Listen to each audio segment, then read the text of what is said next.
Chapter 46. Pius no podemos haber aquello que queremos aquello que podremos. Since we cannot get what we like, let us like what we can. Proverb. While Lydgate, safely married and with the hospital under his command, felt himself struggling for medical reform against Middlemarch, Middlemarch was becoming more and more conscious of the national struggle for another kind of reform. By the time that Lord John Russell's measure was being debated in the House of Commons, there was a new political animation in Middlemarch, and a new definition of parties which might show a decided change of balance if a new election came. And there were some who already predicted this event, declaring that a reform bill would never be carried by the actual Parliament. This was what Will Ladislaw dwelt on to Mr. Brooke as a reason for congratulation that he had not yet tried his strength at the hustings. "Things will grow and ripen as if it were a comet year," said Will. "The public temper will soon get to a cometary heat, now the question of reform has set in. There is likely to be another election before long, and by that time Middlemarch will have got more ideas into its head. What we have to work at now is the pioneer and political meetings." "Quite right, Ladislaw. We shall make a new thing of opinion here," said Mr. Brooke. "Only I want to keep myself independent about reform, you know. I don't want to go too far. I want to take up Wilberforce and Romilly's line, you know, and work at Negro emancipation, criminal law, that kind of thing. But of course I should support Gray. If you go in for the principle of reform, you must be prepared to take what the situation offers," said Will. "If everybody pulled for his own bit against everybody else, the whole question would go to tatters." Yes, I agree with you. I quite take that point of view. I should put it in that light. I should support Gray, you know. But I don't want to change the balance of the Constitution, and I don't think Gray would." "But that is what the country wants," said Will. "Else there would be no meaning in political unions or any other movement that knows what it's about. It wants to have a House of Commons which is not weighted with nominees of the landed class, but with representatives of the other interests. And as to contending for a reform short of that, it is like asking for a bit of an avalanche which has already begun to thunder." "That is fine, Ladislaw. That is the way to put it. Write that down now. We must begin to get documents about the feeling of the country, as well as the machine breaking and general distress." "As to documents," said Will, "a 2-inch card will hold plenty. A few rows of figures are enough to deduce misery from, and a few more will show the rate at which the political determination of the people is growing." "Good. Draw that out a little more at length, Ladislaw. That is an idea now. Write it out in the Pioneer. Put the figures and deduce the misery, you know, and put the other figures and deduce, and so on. You have a way of putting things. Burke, now. When I think of Burke, I can't help wishing somebody had a pocket borough to give you, Ladislaw. You'd never get elected, you know. And we shall always want talent in the House. Reform as we will, we shall always want talent. That avalanche in the thunder now was really a little like Burke. I want that sort of thing, not ideas, you know, but a way of putting them." "Pocket boroughs would be a fine thing," said Ladislaw, "if they were always in the right pocket and there were always a Burke at hand." Will was not displeased with that complimentary comparison, even from Mr. Brooke, for it is a little too trying to human flesh to be conscious of expressing one's self better than others and never to have it noticed. And in the general dearth of admiration for the right thing, even a chance bray of applause falling exactly in time is rather fortifying. Will felt that his literary refinements were usually beyond the limits of Middlemarch perception. Nevertheless, he was beginning thoroughly to like the work of which when he began he had said to himself rather languidly, "Why not?" And he studied the political situation with as ardent an interest as he had ever given to poetic meters or medievalism. It is undeniable that, but for the desire to be where Dorothea was, and perhaps the want of knowing what else to do, Will would not at this time have been meditating on the needs of the English people or criticizing English statesmanship. He would probably have been rambling in Italy sketching plans for several dramas, trying prose and finding it too jejune, trying verse and finding it too artificial, beginning to copy bits from old pictures, leaving off because they were no good, and observing that, after all, self-culture was the principal point. While in politics he would have been sympathizing warmly with liberty and progress in general. Our sense of duty must often wait for some work which shall take the place of dilettantism, and make us feel that the quality of our action is not a matter of indifference. Ladislaw had now accepted his bit of work, though it was not that indeterminate loftiest thing which he had once dreamed of as alone worthy of continuous effort. His nature warmed easily in the presence of subjects which were visibly mixed with life and action, and the easily stirred rebellion in him helped the glow of public spirit. In spite of Mr. Casaubon and the banishment from Lowick, he was rather happy, getting a great deal of fresh knowledge in a vivid way and for practical purposes, and making the Pioneer celebrated as far as Brassing, never mind the smallness of the area. The writing was not worse than much that reaches the four corners of the earth. Mr. Brooke was occasionally irritating, but Will's impatience was relieved by the division of his time between visits to the grain and retreats to his Middlemarch lodgings, which gave variety to his life. "Shift the pegs a little," he said to himself, "and Mr. Brooke might be in the cabinet while I was under-secretary. That is the common order of things. The little waves make the large ones and are of the same pattern. I am better here than in the sort of life Mr. Casaubon would have trained me for, where the doing would be all laid down by a precedent too rigid for me to react upon. I don't care for prestige or high pay." As Lydgate had said of him, he was a sort of gypsy, rather enjoying the sense of belonging to no class.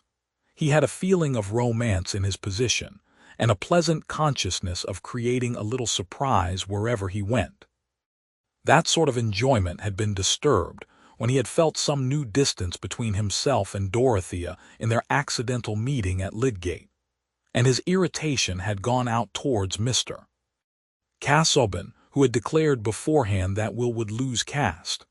"I never had any caste," he would have said, if that prophecy had been uttered to him, and the quick blood would have come and gone like breath in his transparent skin.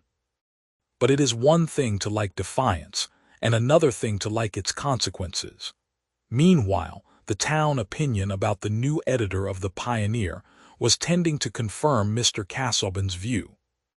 Will's relationship in that distinguished quarter did not, like Lydgate's high connections, serve as an advantageous introduction. If it was rumored that young Ladislaw was Mr. Casaubon's nephew or cousin, it was also rumored that Mr. Casaubon would have nothing to do with him. "Brooke has taken him up," said Mr. Hawley, "because that is what no man in his senses could have expected. Casaubon has devilish good reasons, you may be sure, for turning the cold shoulder on a young fellow whose bringing up he paid for. Just like Brooke, one of those fellows who would praise a cat to sell a horse." And some oddities of Will's, more or less poetical, appeared to support Mr.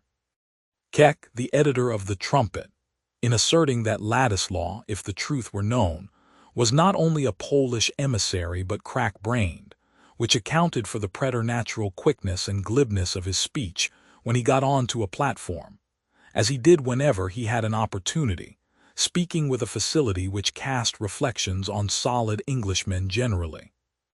It was disgusting to Keck to see a strip of a fellow, with light curls round his head, get up and speechify by the hour against institutions, which had existed when he was in his cradle.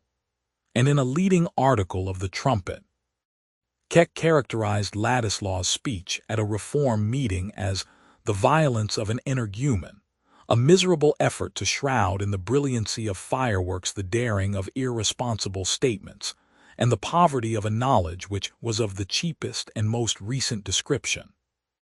"That was a rattling article yesterday." "Keck," said Dr. Sprague with sarcastic intentions. But what is an energumen?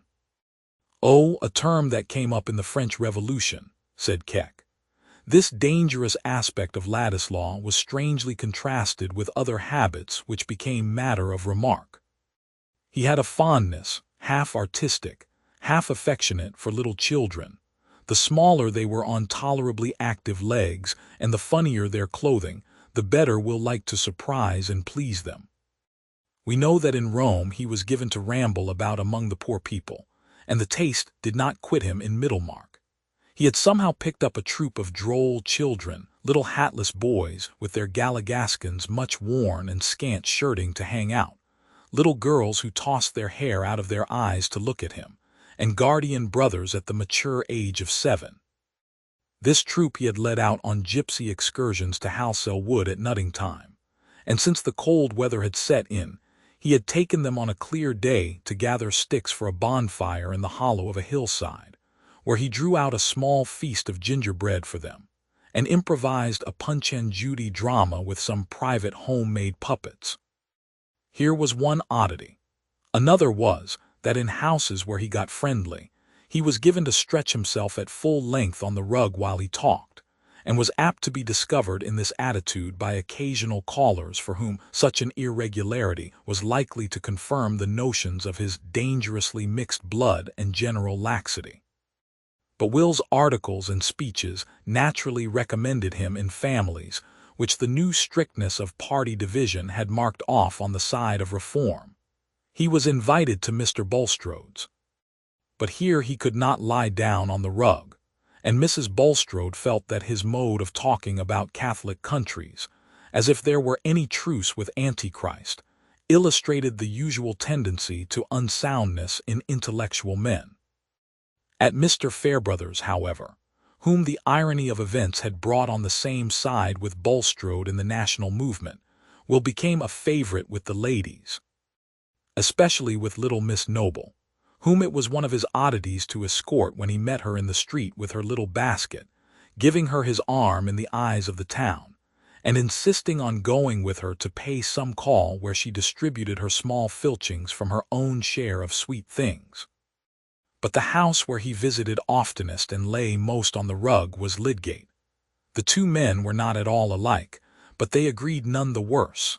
Lydgate was abrupt but not irritable, taking little notice of megrims in healthy people.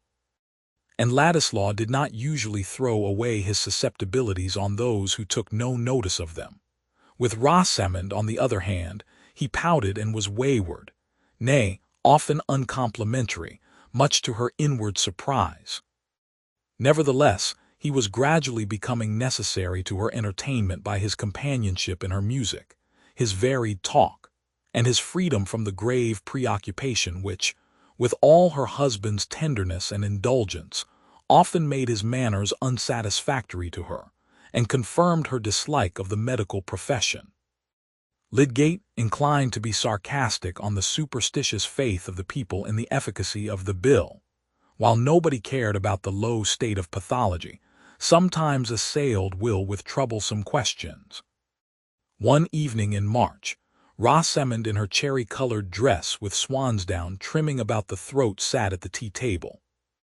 Lydgate, lately come in tired from his outdoor work, was seated sideways on an easy chair by the fire with one leg over the elbow, his brow looking a little troubled as his eyes rambled over the columns of the Pioneer, while Rosamond, having noticed that he was perturbed, avoided looking at him, and inwardly thanked heaven that she herself had not a moody disposition.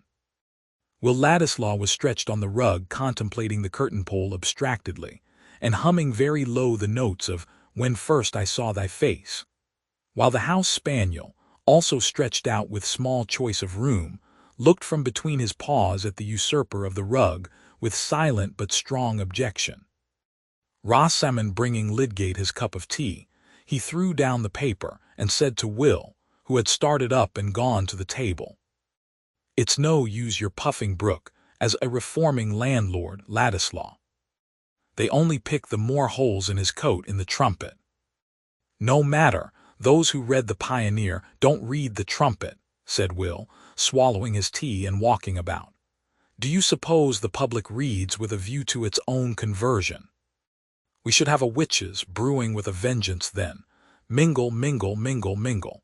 You that mingle may, and nobody would know which side he was going to take. Fairbrother says he doesn't believe Brooke would get elected if the opportunity came. The very men who profess to be for him would bring another member out of the bag at the right moment. There's no harm in trying. It's good to have resident members. Why, said Lydgate, who was much given to use that inconvenient word in a curt tone.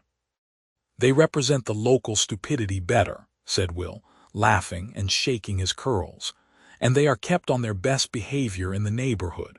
Brooke is not a bad fellow, but he has done some good things on his estate that he never would have done but for this parliamentary bite. He's not fitted to be a public man, said Lydgate, with contemptuous decision. He would disappoint everybody who counted on him. I can see that at the hospital. Only, their Bulstrode holds the reins and drives him. That depends on how you fix your standard of public men, said Will. He's good enough for the occasion. When the people have made up their mind as they are making it up now, they don't want a man, they only want a vote. That is the way with you political writers, Ladislaw, crying up a measure as if it were a universal cure, and crying up men who are a part of the very disease that wants curing. Why not? Men may help to cure themselves off the face of the land without knowing it, said Will, who could find reasons impromptu, when he had not thought of a question beforehand. That is no excuse for encouraging the superstitious exaggeration of hopes about this particular measure, helping the cry to swallow it whole, and to send up voting popinjays who are good for nothing but to carry it. You go against rottenness, and there is nothing more thoroughly rotten than making people believe that society can be cured by a political hocus-pocus. That's very fine, my dear fellow. But your cure must begin somewhere, and put it that 1,000 things which debase a population can never be reformed without this particular reform to begin with. Look what Stanley said the other day, that the House had been tinkering long enough at small questions of bribery, inquiring whether this or that voter has had a guinea when everybody knows that the seats have been sold wholesale. Wait for wisdom and conscience in public agents. Fiddlestick. The only conscience we can trust to is the massive sense of wrong in a class, and the best wisdom that will work is the wisdom of balancing claims. That's my text. Which side is injured? I support the man who supports their claims, not the virtuous upholder of the wrong. That general talk about a particular case is mere question-begging, Ladislaw. When I say I go in for the dose that cures, it doesn't follow that I go in for opium in a given case of gout. I am not begging the question we are upon, whether we are to try for nothing till we find immaculate men to work with. Should you go on that plan, if there were one man who would carry you a medical reform and another who would oppose it, should you inquire which had the better motives or even the better brains? Oh, of course, said Lydgate, seeing himself checkmated by a move which he had often used himself. If one did not work with such men as are at hand, things must come to a deadlock. Suppose the worst opinion in the town about Bulstrode were a true one. That would not make it less true that he has the sense and the resolution to do what I think ought to be done in the matters I know and care most about. But that is the only ground on which I go with him, Lydgate added rather proudly, bearing in mind Mr. Fairbrother's remarks. He is nothing to me otherwise. I would not cry him up on any personal ground. I would keep clear of that. Do you mean that I cry up Brooke on any personal ground? Said Will Ladislaw, nettled, and turning sharp round. For the first time he felt offended with Lydgate, not the less so, perhaps, because he would have declined any close inquiry into the growth of his relation to Mr. Brooke. Not at all, said Lydgate. I was simply explaining my own action.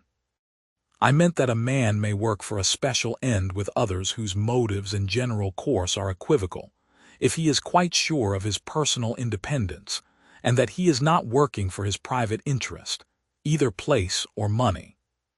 Then why don't you extend your liberality to others? Said Will, still nettled.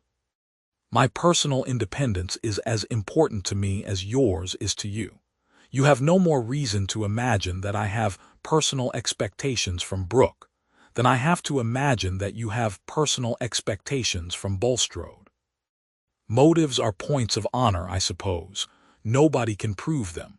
But as to money and place in the world, Will ended, tossing back his head, I think it is pretty clear that I am not determined by considerations of that sort. You quite mistake me, Ladislaw, said Lydgate, surprised. He had been preoccupied with his own vindication, and had been blind to what Ladislaw might infer on his own account. I beg your pardon for unintentionally annoying you. In fact, I should rather attribute to you a romantic disregard of your own worldly interests. On the political question, I referred simply to intellectual bias. How very unpleasant you both are this evening, said Rosamond. I cannot conceive why money should have been referred to. Politics and medicine are sufficiently disagreeable to quarrel upon. You can both of you go on quarreling with all the world and with each other on those two topics. Rosamond looked mildly neutral as she said this, rising to ring the bell, and then crossing to her work table. Poor Rosie, said Lydgate, putting out his hand to her as she was passing him. Disputation is not amusing to cherubs. Have some music. Ask Ladislaw to sing with you. When Will was gone, Rosamond said to her husband, What put you out of temper this evening, Tertius? Me. It was Ladislaw who was out of temper. He is like a bit of tinder. But I mean before that. Something had vexed you before you came in, you looked cross, and that made you begin to dispute with Mr. Ladislaw. You hurt me very much when you look so, Tertius. Do I? Then I am a brute, said Lydgate, caressing her penitently. What vexed you? Oh, outdoor things, business. It was really a letter insisting on the payment of a bill for furniture. But Rosamond was expecting to have a baby, and Lydgate wished to save her from any perturbation.